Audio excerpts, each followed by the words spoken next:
Today we will be learning about one mitzvah, the mitzvah to study and teach Torah. For this, the Rambam brings the verse from Deuteronomy, from the first parsha section of the Shema, V'shinantam levanecha, and you should teach your children.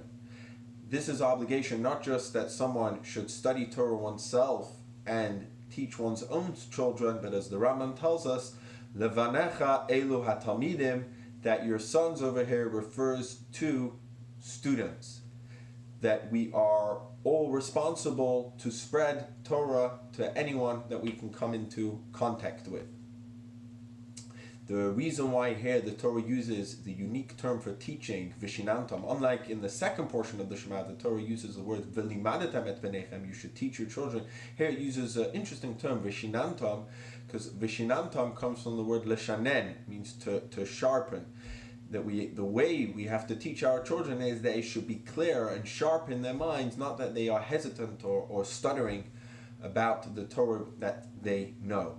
The Rambam in the book of Mishnah Torah, he elaborates a lot more on this mitzvah. He says that in a case where a father is unable to teach one's son Torah, then he should hire a tutor to teach him.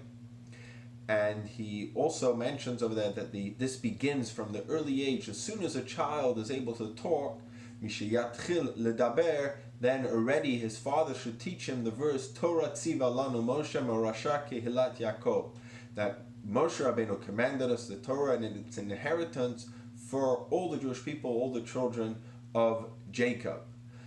And the Rambam also tells us that this is an obligation for every single Jew, whether rich, poor, young or old, or healthy or unhealthy, that he has to set himself fixed times, both in the morning and in the evening, to study Torah, as the verse in Joshua says, "V'hagita bo yomam v'alayla," that you should toil in it both day and night.